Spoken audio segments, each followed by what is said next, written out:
저희는 다음과 같은 이유로 미국 주도 공급망 재편에 적극 참여해야 함을 주장합니다. 첫째, 이제는 첨단 산업에 대한 중국 의존도를 줄여 나가야 할 때입니다. 우리나라의 공급망을 살펴보면 반도체, 2차 전지 등 한국 주력 산업에서 중국산 의존도가 80%를 웃도는 핵심 소재가 20개에 달합니다. 지난 2021년 요소 사태, 2023년 흑연 수출 금지 사례를 살펴보았을 때 중국 정부의 일반적인 제재로 국내 경제는 큰 타격을 받은 바 있고, 현재 중국은 자원 무기화를 통해 한국을 압박하려는 움직임을 보이고 있습니다. 미국이 주도하고 있는 공급망 재편에 적극적으로 참여하여 안정적 공급망 형성을 위한 선제적 대응을 해야 합니다. 둘째, 공급망 재편 적극 참여는 국내 공급망을 다변화하는 교두보가 될 것입니다. 대표적으로 우리나라는 치포, IPF 등 다자 협의체에 가입되어 있습니다. 미국, 대만, 일본, 한국이 반도체의 각기 다른 강점으로 파트를 담당하고 있어 치포는 참가국 간의 상호 보완적 관계를 형성해 공급망 안정에 기여합니다. 또한 IPF는 우리나라 무역의 전략적 거점인 동남아시아 국가들과 협력 관계를 구축할 수 있습니다. 정부는 오늘 16일 IPF 정상회의에 참석하여 그간의 협상 성과를 확인하고 향후 구체적인 협력 계획을 논의합니다. 정부의 이러한 움직임은 저희 주장과 일맥상통합니다. 셋째, 우리나라 기업에게 미국은 기회의 땅입니다. 미국 주도 신공급망 재편은 한국이 취약한 장비 소재 분야에서 안정적인 공급망을 구축하고 중국 대체 신규 시장을 확보할 수 있는 기회입니다. 또한 우리나라 기업은 미국의 첨단 산업 분야의 소비 시장을 공략하기 위해 미국 내 생산시설 이전 및 확충의 필요성이 더욱 커질 것입니다. 이는 곧 미국의 내수시장 확보로 이어져 미국 내 점유율을 높일 수 있습니다. 이러한 논거를 살펴보았을 때 미국 주도 공급망 재편 적극 참여는 선택이 아닌 필수입니다. 이상 입론을 마칩니다. 반대 측 입론 시작하겠습니다. 미국은 반도체 과학법, 치포와 같은 정책을 시행하며 해외 국가들과의 긴밀한 공급망 협력 대화를 지속하고 있습니다. 하지만 이러한 미국의 행보는 우리나라의 입장에서 국내 기업의 발전에 걸림돌이 됩니다. 이에 저희 반대 측은 다음 세 가지 근거를 들어 미국 주도 공급망 재편 과정에서 우리나라 적극 참여 필요성에 대해 반대합니다. 첫째, 한국 반도체 산업에 있어 중국은 대체 불가한 주요 파트너국입니다. 미국은 현재 공급망 재편을 통해 중국을 견제하고 있습니다. 따라서 우리나라가 공급망에 적극적으로 협력하게 된다면 필연적으로 중국 시장을 잃게 됩니다. 반도체 공정이 이루어지는 팹은 민감한 장비를 사용하고 운영 비용의 최대치가 30%로 정해져 있기 때문에 에너지 집약적인 정화 공정이 필수적입니다. 따라서 팹 운영 과정에서 중국 시장을 잃게 된다면 복잡한 제조 장비 및 인력 유지에 어려움을 겪게 됩니다. 둘째, 미국 반도체 과학법의 보조금 요건은 우리 기업에 불리합니다. 가드레일 조항의 경우 보조금을 받을 시 향후 10년간 우려국에서의 반도체 제조시설 확장과 공동 연구 및 기술 라이센싱을 제한합니다. 또한 기업의 민감 정보 공개 조항 또한 문제입니다. 보조금 심사를 위해 각 기업은 고객사, 소부장 공급처 목록 등의 정보가 담긴 계획서를 제출해야 하며 추후 미국 국가반도체기술센터에 자사 반도체 전문 인력을 파견하거나 R&D 시설을 공개해야 하는 등의 기술 유출 가능성이 우려되기 때문입니다. 셋째, 미국 정부의 이중적 행태는 우리 기업에 타격을 줍니다. 동맹국으로서 강력한 유대를 강조하던 미국은 IRA를 통해 자국 생산 전기차에만 보조금을 지급하고 한국산 전기차에 대한 혜택은 배제하는 이중적 행태를 보이고 있습니다. 이에 대해 글로벌 타임즈는 이번 사례는 한국이 미국과의 공급망 경쟁에서 불리한 위치에 있음을 다시 한번 보여주고 있다라고 평가했습니다. 이상으로 반대측 입론 마치겠습니다. 자유토론 시작하겠습니다. 입론에서 아까 말씀드렸다시피 미국 공급망 재편 과정에서 IRA, 미국 상무부가 제시한 조건을 보면은 가드레일 조항 또는 기업 민간 정보 제출과 같은 여러 가지 우리 기업에 불리한 조건들이 있습니다. 이뿐만 아니라 초과 이익 환수 역시 문제가 되는데요. 1.5억 달러 이상의 지원금을 받는 기업은 예상치 초과 이익 실현 시 미국 정부와 공유해야 합니다. 이러한 부분에 있어서 한국의 경우 주력 상품이 메모리 반도체 이는 비메모리 반도체 분야에 비해 경기 사이클이 민감하고 변동성이 크기 때문에 다른 국가들에 비해서 초과 이익 환수 부분에 있어서 더 큰 불이익을 받을 수 있습니다. 이처럼 상무부에서 제시한 여러 가지 조건들이 우리나라 기업에 불리함에도 불구하고 우리나라가 미국 주도 공급망 재편 과정에서 적극 참여해야 하는 이유에 대해서 좀 더 구체적인 설명 부탁드리고 싶습니다. 첨언하도록 하겠습니다. 한국 주력 상품인 메모리 반도체는 말씀드렸듯이 비메모리 분야에서 대비해서 경기 사이클에 민감하고 변동성이 높다는 점이 있는데 이 때문에 현금의 흐름의 예측이 어렵습니다. 그래서 예상치를 하회하는 실적에 대해서는 보상이 없고 예상치를 상회하는 경우에는 추가 이익에 대해서 미국 정부에서 환수를 합니다. 이는 이익 변동폭이 큰 기업일수록 불리하다는 점으로 다가오는데 이 점에 대해서는 어떻게 보완할 수 있을지 그 점을 한번 여쭤보고 싶습니다. 반대측 입론 잘 들었습니다. 입론에서 우리나라 기업들이 IRA의 수혜를 받지 못하고 미국 기업들에게만 지원이 쏠리고 있다는 말씀 주셨는데 한국무역협회 통상지원센터에 따르면 올해 미국 시장 내 친환경차 판매 규모는 9월까지 8만 9천 대를 기록하고 있다고 합니다. 이것은 이미 작년 전체 판매량인 7만 4천 대를 훌쩍 뛰어넘었죠. 또한 배터리 수출에 있어서는 전년 동기 대비 29%를 증가하는 등의 높은 증가세를 지속하고 있습니다. 우리나라 기업들이 미국으로 진출하면서 미국 시장을 선점할 수가 있고 또 조달처를 다양하게 함으로써 미국 시장에서 IRA는 결코 한국 기업에게 걸림돌이 되지 않는다는 것이 증명이 되고 있습니다.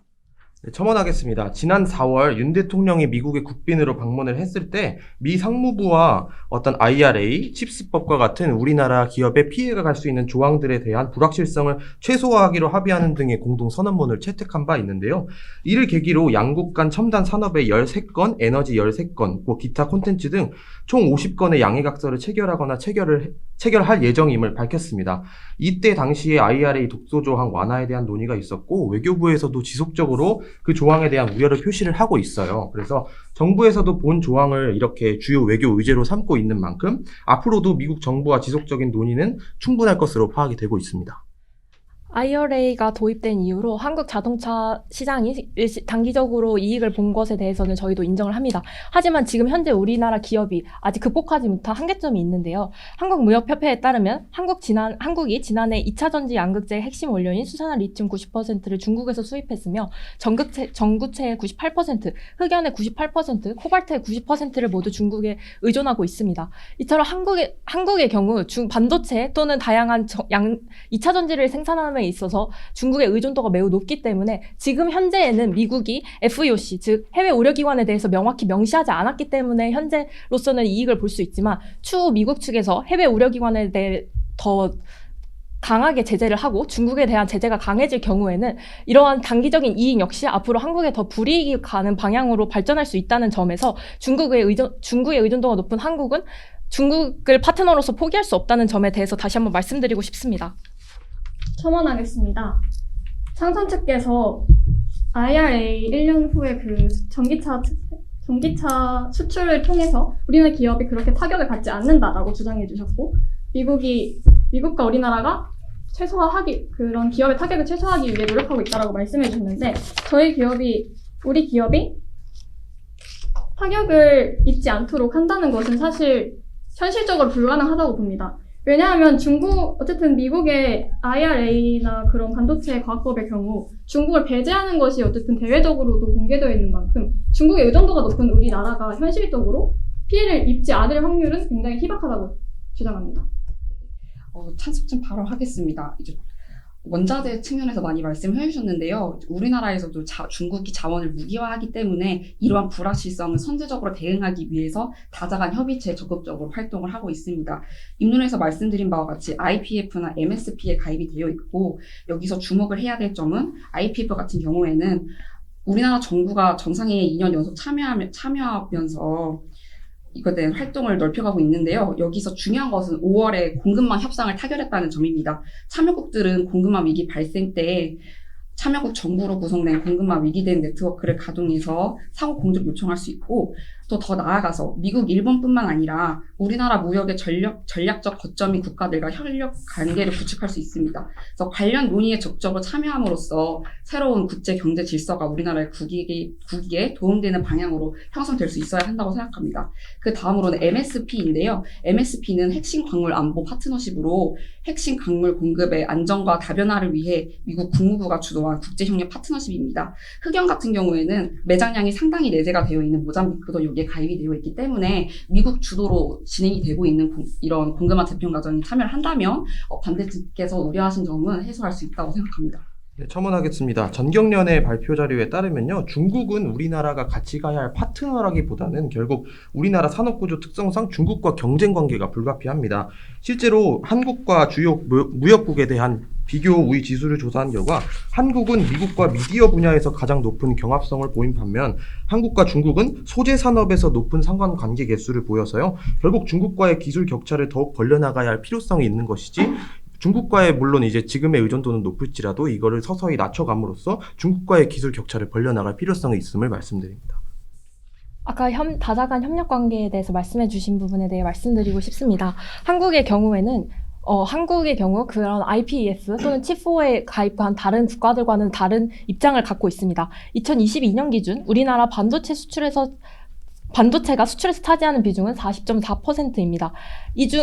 그런데 이 중에서 대만은 30.4%, 일본은 23.7%, 미국은 14.7% 등 주요국에 비해서 높은 수준을 갖고 있기 때문에 다른 국가들은 그러한 협력체를 통해서 공급망을 재편하고 다시 재건하는 과정에서 더 나은 방향으로 발전할 수 있지만 한국의 경우에는 중국의 의존도도 높으면서 반도체가 수출에서 차지하는 비중 역시 높기 때문에 굉장히 중요한 산업의 부분으로서 더 중점에 두어야 된다고 생각합니다. 또한 그와 더불어서 아까 한국은 중국과 경쟁 관계라고 말씀을 해주셨는데 그 역시 맞습니다. 한국과 중국의 산업이 겹치는 부분이 있지만 그와 동시에 그 원료를 가져오는 방향에 있어서는 파트너국이라는 점을 잊어서는 안 된다고 생각을 합니다. 우리나라의 수출에 필요한 반도체와 같은 반도체를 생산하기 위해서는 그 원료가 절대적이고 그 원료를 다시 들여오는 데 있어서는 한국은 수입에 의존할 수밖에 없기 때문에 높은 중국 의존도를 개선할 수 없다면 지금으로서는 미국의 공급망 재편에 적극적으로 참여하는 데 있어서 어려움이 있다고 말씀드리고 싶습니다. 첨언하도록 하겠습니다. 그리고 중국은 현재 중국 제조 2025 등을 통해서 반도체 공급망 전반에서 지위를 공고히 하고 있습니다.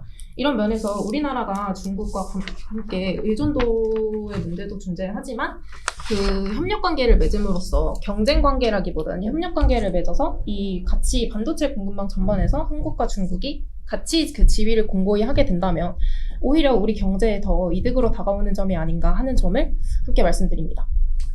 발언하겠습니다. 방금 중국의 어떤 계획으로 인해 가서 파트너십을 맺을 수 있다라고 하셨는데 중국의 그 계획 때문에 우리나라의 대중 반도체 수출 실적이 계속해서 감소하고 있음을 아셔야 될 것 같습니다. 이와 반면에 반도체, 컴퓨터, 배터리 등 우리나라의 주력 산업에 대한 대미 수출은 꾸준히 증가하고 있고 전기차 부문에서도 수출 호조를 보이고 있기 때문에 우리나라의 무역의 전략적 파트너로서 미국이 급부상하고 있습니다. 최근 메모리 반도체 서버용 비중 확대와 맞물려서 미국의 데이터 센터 투자도 늘고 있기 때문에 우리나라 반도체의 중요한 수요처가 결국 중국이 아닌 미국이라는 것이죠. 그래서 이러한 흐름에 날개를 달아줘야 할 때가 아닌가 싶고요. 그리고 이제 저희가 말씀드렸던 원자재에 대한 어떤 다자 협의체 같은 경우도 결국 중국에 대한 원자재 높은 의존도를 줄이기 위한 방안으로서 설명드린 것입니다. 이 부분에 대해서 오해를 바로잡겠습니다. 예, 첨언하도록 하겠습니다. 미국의 연간 그 21년도 기준으로 반도체 수요가 1,170억 달러입니다. 전 세계의 약 22%의 수요를 담당하고 있죠. 그 반면에 중국은 지금 반도체 기술 자급을 앞당기고 있습니다. 중국 제조 2025라는 국가적인 전략을 통해서 성과가 본격적으로 나타나면서 제조업 기술력이 빠르게 성장하고 있고 이것이 실제로 우리나라의 대중국 중간재 수출에 큰 타격을 입힌 바가 있습니다. 따라서 앞서 저희가 말씀드렸다시피 원자재 공급망의 다변화를 통해서 각국에서 어떻게 보면 리스크 없이 원자재를 공급받을 수 있다면은 그것을 기반으로 미국이 보유하고 있는 원천 기술을 우리나라가 배워와서 반도체를 생산할 수 있어야 되는데 미국이 주도하는 공급망 재편 질서에 참여하지 않으면은 그 원천 기술 또 미국이 가지고 있는 EDA나 고급 반도체 생산 장비들 이런 것들을 받아오지 못하게 되면은 결국에는 우리나라 반도체 산업이 경쟁력을 지속하기가 힘들다 이런 말씀드립니다. 반도체 산업 경쟁력 관련해서 말씀드리고 싶은데요. 우리나라 반도체에서 필요한 인쇄 회로 기판 산업의 경우에는 생산의 90%가 아시아에 집중되어 있습니다.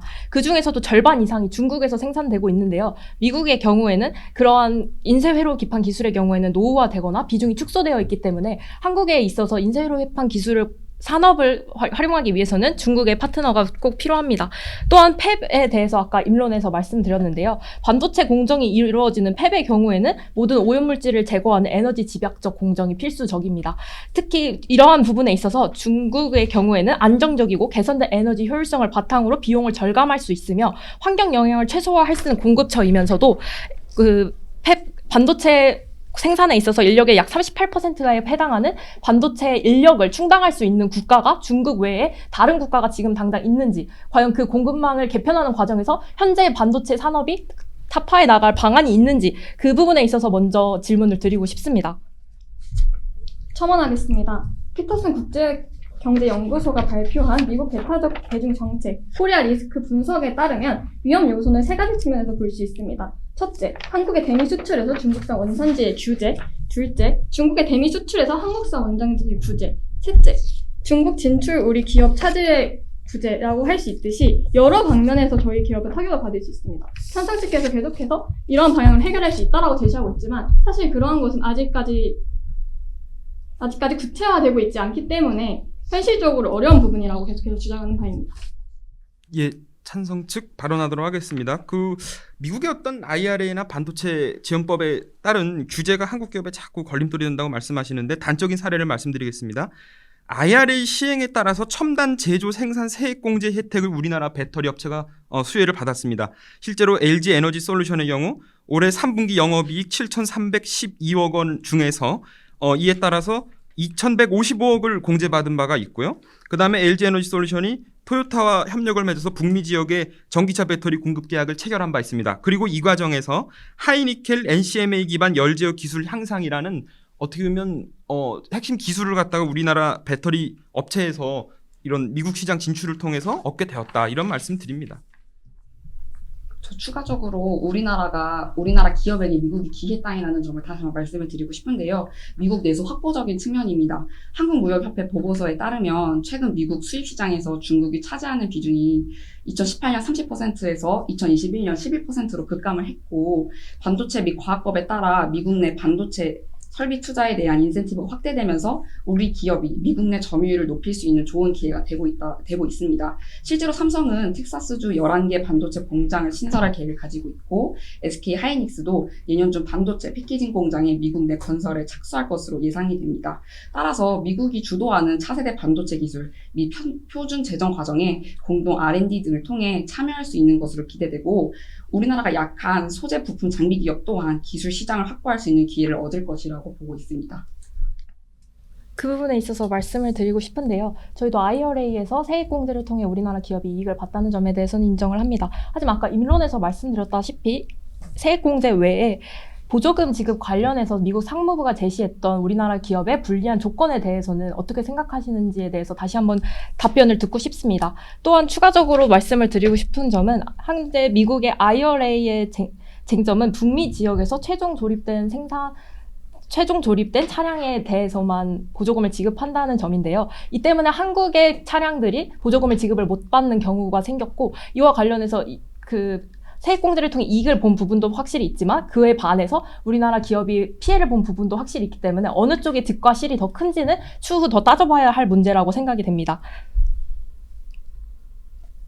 추가적으로 말씀을 드리자면 미국도 IRA의 경우에는 미국에서 최종 조립된 차량만의 보조금을 지급한다는 점에서 대한민국에서 최종 조립된 차량과 미국에서 최종 조립된 차량을 차별 취급하기 때문에 이는 국제법 관점에서는 내국민 대우 원칙에서 위반이 되고, 북미 지역으로 한정했다는 점에서 캐나다와 멕시코에는 차별을 두지 않았다는 점에서 최애국 대우 원칙에서도 문제가 됩니다. 이런 부분에 있어서 우리나라의 입장을 밝히거나 혹은 문제가 다른 국가에서 문제를 일으킬 수 있다는 점에서 이 부분에 대해서는 어떻게 생각하시는지 한번 묻고 싶습니다.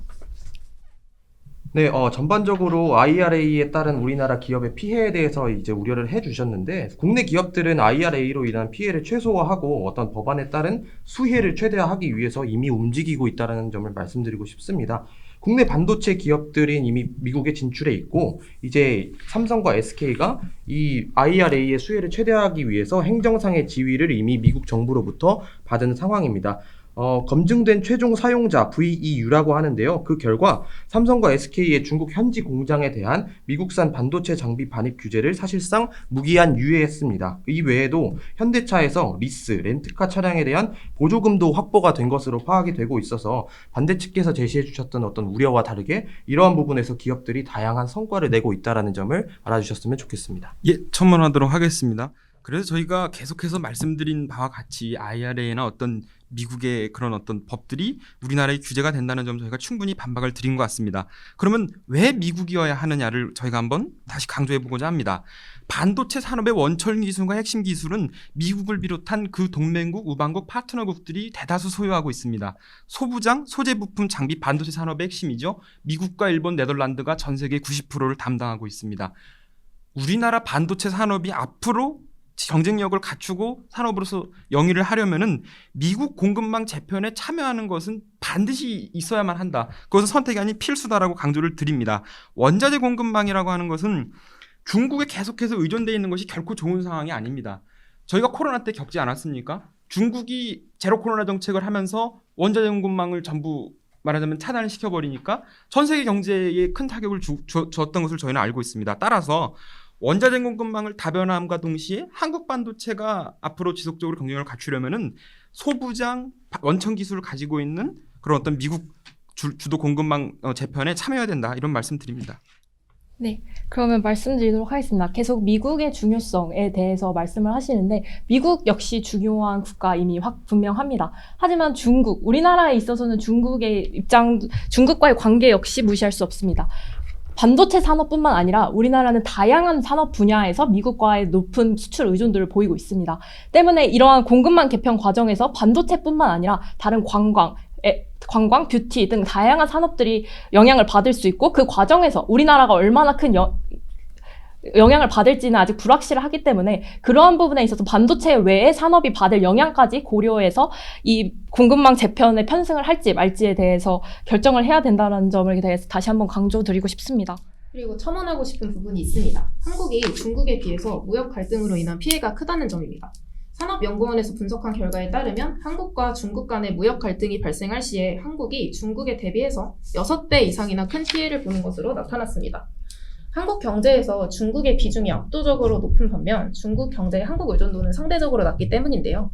이에 따라 우리나라가 미국 주도의 공급망 재편 과정에 편승하게 된다면 중국은 현재 한국의 칩보와 IPEF 가입 문제에 강하게 반발하고 있기도 하고 이런 병행을 미루어 보았을 때 경제적 보복으로 다가오리라는 점은 확실합니다. 그렇기 때문에 한국과 이 중국 간의 무역 갈등 발생 시에 한국의 피해가 훨씬 더 크다는 점, 이 문제를 근본적으로 해결할 수 있는 방안에 대해서 자세하게 말씀해 주시지 않은 것 같다는 점을 다시 한번 강조드리도록 하겠습니다. 첨언하겠습니다. 소부장 자립률을 높여야 한다는 찬성 측의 의견엔 저희도 동의합니다. 하지만 중국을 대놓고 배제하고 있는 IRA와 같은 미국 주도의 공급망 재편에 탑승해야 한다는 것에 대해서는 사실 충분한 답변을 듣지 못했던 것 같습니다. 네, 말씀드리겠습니다. 우리나라가 피해를 볼 가능성이 크기 때문에 의존도를 낮춰야 한다라고 보고요. 특히 우리나라 산업 구조상 한국의 반도체 장비 수입 의존도는 미국이 1등이고 미국의 메모리 반도체 수입 의존도는 한국이 2위입니다. 그래서 이러한 사례를 보면 한미 양국의 무역은 중국처럼 경쟁 관계에 있는 것이 아니고 결국 상호 보완적인 관계라는 점을 유추할 수 있고요. 그리고 중국이 원자재를 이유로 어떤 경제적인 보복을 이유로 우리나라를 흔들려는 지금의 흐름을 벗어나야 한다는 점을 강조하고 싶습니다. 예, 마지막 첨언 드리자면은 우리나라는 지금 메모리 반도체에서 세계 1위의 기술력을 가지고 있는데 미국과의 어떤 협력을 통해서 또 미국 동맹국과의 협력을 통해서 우리나라가 아직 점유율을 많이 올리지 못한 부분에 대한 원천 기술을 두려울 수 있다는 점을 그런 기대 효과가 있다는 점 말씀드리고 조금 전에 얘기했듯이 반도체 이외에 전기차 배터리 산업도 우리나라의 핵심 산업이다. 그래서 그런 부분이 수혜를 입고 있다고 누차 강조드린 바가 있습니다. 예, 이상입니다. 네, 시작하도록 하겠습니다. 이 토론에서 저희 반대 측은 우리나라에 이익이 되지 않는다라는 측면에서 미국 주도 공급망 재편 과정에서 우리나라의 적극 참여 필요성에 대해서 반대했습니다. 첫째, 현재 우리나라는 중국의 반도체 수출을 의존하고 있습니다. 이런 상황에서 칩보 동맹의 가입 등 중국을 등지는 방향으로의 정책을 이어나간다면 결국 중국 시장을 잃게 되는 상황에 이르게 되며 이는 큰 수출에 타격으로 다가올 수 있다는 점이 분명합니다. 둘째로는 경제적 보복의 측면입니다.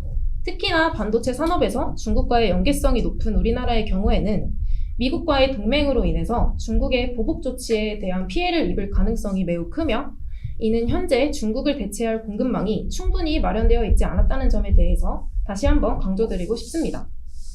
마지막으로 반도체 시설의 접근을 허용하고 초과 이익을 공유해야 하며 상세한 회계 자료를 제출하고 중국의 공장을 증설하기를 제한해야 하는 등의 독소 조항을 감수할 만큼의 충분한 당위성이 입증되었는지에 대한 의문점입니다. 이에 저희 반대 측은 초과 이익 부분에서 토론하는 중에 강조를 계속 드리면서 우리나라의 기업이 과연 이 독소 조항을 모두 감수할 필요가 있는지에 대한 의문점을 찬성 측에 제기하였으나 이에 대한 논의가 이루어졌다라는 식의 낙관적인 방안을 제시해 주신 것에 대해서 그 부분이 조금 아쉬웠다고 생각했습니다. 이에 저희는 앞서 말씀드렸던 세 가지 이유를 바탕으로 미국 주도의 공급망 재편이 특히 우리나라에 과연 어떠한 이익을 가져다 줄 수 있을지에 대한 그 의문을 제기하며 반대함을 주장하는 바입니다. 이상입니다. 네, 결론 시작하겠습니다. 반대 측께서는 중국이 이제 대체 불가능한 시장, 그리고 IRA에 대한 어떤 독소 조항과 보조금 요건이 까다롭기 때문에 우리나라가 기업이 많은 피해를 볼 것이며, 그 다음에 미국 정부의 이중적인 행태 또한 지적을 해주셨습니다. 저희는 이에 대해서 중국에 대한 어떤 우리나라의 반도체 수출 실적이 계속해서 감소하고 있고, 중국과는 이제 통계를 들어서 경쟁 구도에 있음을 다시 한번 말씀드렸고요. 그 다음에 우리나라 기업이 가시적으로 IRA에 대한 성과를 언급해 드렸고, 여기에 정부의 외교적인 노력까지 가미하고 있다는 점을 전체적으로 말씀드린 바 있습니다. 코로나 시국을 기점으로 중국은 무역 파트너로서, 우리나라의 무역 파트너로서의 메리트를 이미 잃어가고 있습니다. 이에 반해 우리와 안보 동맹을 바탕으로 하고 있는 미국은 다양한 정책들을 앞세워서 기업들을 적극적으로 유치하고 있죠. 여기서 주목해야 할 점은 미국 주도의 공급망 재편 과정이 결국 우리나라의 주력 산업인 어떤 반도체, 배터리 등의 첨단 산업과 연결되고 있다는 사실입니다. 반대 측께서 지적해 주셨던 앞선 여러 우려와는 다르게 미국의 공급망 재편 과정에 참여하는 것은 결국 대중국 의존도를 줄이고 새로운 시장을 개척할 수 있으며 미국의 재편 과정에 참여하는 것을 통해 결국 공급망 다변화를 위한 출발점의 역할을 한다고 저희가 자유토론에서 충분히 말씀드렸습니다. 칩4나 IPEF 등 어떤 미국의 주도의 다자 협의체에 가입한 것, 그리고 기업들이 앞다투어 미국의 투자를 이어가고 있고 이에 따른 가시적인 성과를 얻어내고 있는 것 자체가 이 첨단 산업 활성화의 기회가 결국 중국이 아닌 미국에 있음을 잘 보여주고 있다라고 생각을 합니다. 결국 빠르게 변화하고 있는 어떤 지금의 국제 무역 시장에서 미국 주도의 공급망 재편에 참여하는 것은 위기가 아니라 확실한 기회임을 다시 한번 강조드립니다. 이를 통해서 결국 한국의 무역의 새로운 파트너로서 미국과의 협력을 강화하고 첨단 산업에서의 유리한 위치를 선점해야 함을 말씀드리면서 결론 마치겠습니다.